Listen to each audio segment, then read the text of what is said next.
پروردگار نے قرآن مجید میں دو قسم کی ہدایتوں کا تذکرہ کیا. سورہ اعلیٰ میں آواز دی. دیکھنا یہ ایک ہدایت کا طریقہ. بسم اللہ الرحمن الرحیم. سبح اسم ربک الاعلی الذی خلق فسوی والذی قدر فہدی. تسبیح پڑھو اپنے رب اعلیٰ کے نام کی. سبح اسم ربک الاعلی الذی خلق، جس نے خلق کیا. سوا، نوک پلک سے درست بنایا.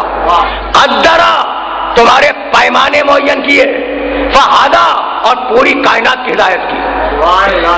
اس میں انسان کی ہدایت کا تذکرہ نہیں ہے، پوری کائنات کی ہدایت کی. قدر فہدی یعنی ہدایت ہے پوری کائنات کی.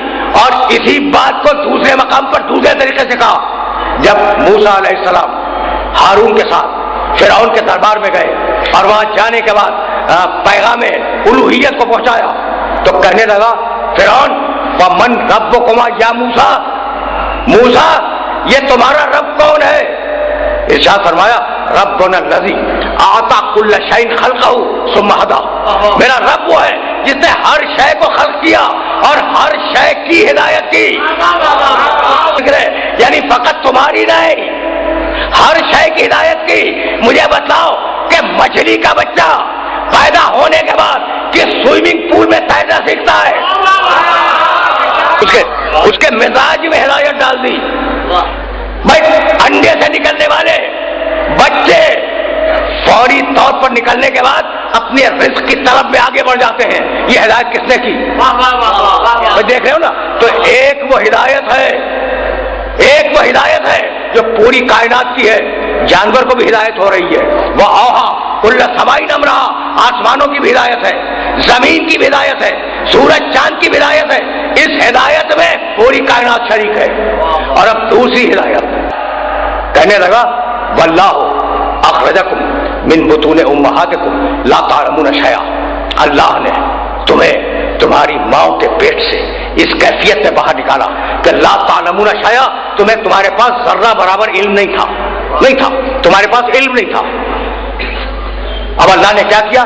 جعل لکم السمع، اللہ نے تمہیں کان دیے. والابصار، اللہ نے تمہیں آنکھیں دی. والافئدہ، اللہ نے تمہیں دل و دماغ دیے. ٹھیک ہے نا؟ ہوا سے خمسہ لے کے آئے ہو. آنکھیں دیکھنے کے لیے، کان سننے کے لیے، زبان چکھنے کے لیے، ناک سونگنے کے لیے، ہاتھ چھونے کے لیے. تو تمہاری ناک سونگتی ہے، یہ اللہ کی دی ہوئی طاقت ہے. رک کے سننا، رک کے. تمہاری ناک سونگتی ہے، ٹھیک ہے نا؟ اچھا تمہاری آنکھیں دیکھتی ہیں، تمہارے کان سنتے ہیں، تمہاری زبان چکھتی ہے، تمہارے ہاتھ چھوتے ہیں. یہ سارے جملے غلط ہیں. تمہاری آنکھ نہیں دیکھتی، آنکھ تو ایک وسیلہ ہے، دیکھتی عقل ہے. یعنی اب کچھ بات واضح ہوئی. دیکھتی عقل ہے، سنتی عقل ہے، سونگتی عقل ہے، چکھتی عقل ہے، چھوتی عقل ہے، ہاتھ وسیلہ ہے، کان وسیلہ ہے، ناک کے نترے وسیلہ ہے، زبان وسیلہ ہے. بھائی آنکھیں وسیلہ ہے تو تمہارا چھوٹا سا جسم وسیلوں کے بغیر کام نہ کر سکے. تمہارا چھوٹا سا جسم، اچھا اس جسم کا مرکز کیا ہے؟ عقل. تو اب مجھے لفظ بدل دینے دو کہ تمہاری عقل ان 5 وسیلوں کے بغیر کام نہ کر سکے. بھائی اچھی بات ہے یا نہیں ہے کہ 5 وسیلوں کے بغیر تمہاری عقل کام نہ کر سکے؟ تو پوری کائنات کیا وسیلوں کے بغیر کام کر سکے گی؟ لیکن میں اب بات کو ذرا سا آگے بڑھا دوں. وسیلہ تو سمجھ میں آ گیا نا، آنکھیں وسیلہ ہیں. اچھا بھائی اگر آنکھیں خراب ہو تو عقل اس وسیلے کو قبول نہیں کرے گی. تمہارے کان اگر خراب ہو تو عقل اس وسیلے کو قبول نہیں کرے گی. تو عقل کو بے عیب وسیلے چاہیے. سمجھ رہے ہو؟ عقل کو بے عیب وسیلے چاہیے. اسی لیے ادھر سے جو بھی آیا وہ بے عیب آیا. اب میں کیسے اپنے سننے والوں کی خدمت پیش کروں؟ اب جو ہدایت آئی وہ عقل کی تھی، وہ جو ہدایت تھی پوری کائنات کی وہ فطرت کی تھی. اس باریکی کو سمجھو. وہ جو پوری کائنات کی ہدایت تھی وہ فطرت کی تھی، اور انسان کو جو ہدایت کی وہ عقل کی ہدایت تھی. اسی لیے آواز دی قرآن میں اما یاتینکم منی ھدی فمن تبع ھدایا فلا خوف علیہم ولا هم یحزنون. اے آدم کے بیٹو، میری طرف سے تمہاری طرف مسلسل ہدایت آتی رہے گی. پڑھا لکھا مجمع میرے سامنے ہے. خدا ہے دال چھوٹی یہ اس پر کھڑا الف، خدا اما یاتینکم منی ھدی، میری طرف سے تمہاری طرف مسلسل ہدایت آتی رہے گی. فمن تبع ھدایا، جو میری ہدایت کی پیروی کرے، جو میری ہدایت کے پیچھے چلے، فلا خوف علیہم ولا هم یحزنون، انہیں دنیا میں کوئی خوف نہیں ہوگا، آخرت میں کوئی حزن نہیں ہوگا. میری طرف سے تمہاری طرف ہدایت آتی رہے گی. یہ نہیں کہا کہ ہادی آتے رہیں گے. میں قرآن کی اس باریکی کو سمجھو پھر میں آگے بڑھ جاؤں. یہ نہیں کہا کہ تمہاری طرف ہادی بھیجوں گا، نہیں، جسے بھیجوں گا وہ ہدایت ہوگا. بھائی ہادی میں اور ہدایت میں فرق کیا ہے؟ خطیب کبھی خطبہ دے کبھی نہ دے، مقرر کبھی تقریر کرے کبھی تقریر نہ کرے، حکیم کبھی نسخہ لکھے کبھی نہ لکھے، ڈاکٹر کبھی علاج کرے کبھی نہ کرے، ہادی کبھی ہدایت کرے کبھی نہ کرے. تو اللہ کی طرف سے آنے والا پارٹ ٹائم ہدایت کرنے والا نہیں ہوگا، پارٹ ٹائم ہادی نہیں ہوگا. ہدان وہ ہدایت ہوگا، یعنی ہادی وہ جو اپنے مزاج کی ہر کیفیت میں ہدایت ہو. اس جملے کو ذہن میں رکھنا، ہادی وہ جو اپنے مزاج کی ہر کیفیت میں ہدایت ہو. اگر خوش ہو کر کسی کو اپنے کندھے پہ بلند کر لے جب بھی ہدایت، اور اگر ناراض ہو کے کسی کو باہر نکال دے جب بھی ہدایت. بھائی اب دیکھنا تاریخ ہدایت ذرا آگے بڑھ رہی ہے. ہدایت سمجھ میں آ گئی؟ ہدایت کیا ہے، ہدایت کیوں ہے؟ اب ذرا تاریخ ہدایت کو دیکھنا کہ تاریخ ہدایت بڑھتی کیسے ہے. آدم دنیا میں آئے، آدم کے زمانے میں، اب دیکھو 5 جملوں میں میں پوری تاریخ ہدایت کو سم اپ کرنا چاہ رہا ہوں. آدم کے زمانے میں حابیل، قابیل، حوا، آدم، بھائی یہی تو ہے. قابیل نے حابیل کو قتل کر دیا، اور اس دور سے خدا کا انکار شروع ہوا. تو آدم کے دور میں انکار خدا آ گیا، توحید کے مقابلے پر خدا کا انکار آ گیا. ٹھیک، نوح آئے، اور نوح نے آنے کے بعد انکار خدا کو پھر اقرار پہ بدلا. لیکن اقرار تو آیا جب نوح دنیا سے جانے لگے تو لوگ بت پرست ہو گئے. پہلے انکار، اس کے بعد بت پرستی. اب ابراہیم علیہ السلام آئے، ابراہیم علیہ السلام نے بت پرستی کو ختم کیا، بت توڑے، بت پرستی کو ختم کیا، پھر واپس لائے. لیکن جب جا رہے تھے تو سورج پرستی آ گئی. ابراہیم کے زمانے میں سورج کو پوجا گیا. اب دیکھ رہے ہو، بت پرستی، انکار کو چھوڑ دو، بت پرستی، اس کے بعد سورج پرستی، 2 چیزیں آ گئی تمہارے سامنے، 2 چیزیں آ گئی. اچھا، اب ابراہیم علیہ السلام کے بعد موسیٰ علیہ السلام آئے. موسیٰ علیہ السلام آئے، وہ پھر واپس لائے امت کو، انسانوں کو پھر واپس لائے توحید کی طرف. لیکن اب یہ بدقسمتی تھی اس قوم کی کہ اسی زمانے میں جانور کی پوجا شروع ہو گئی.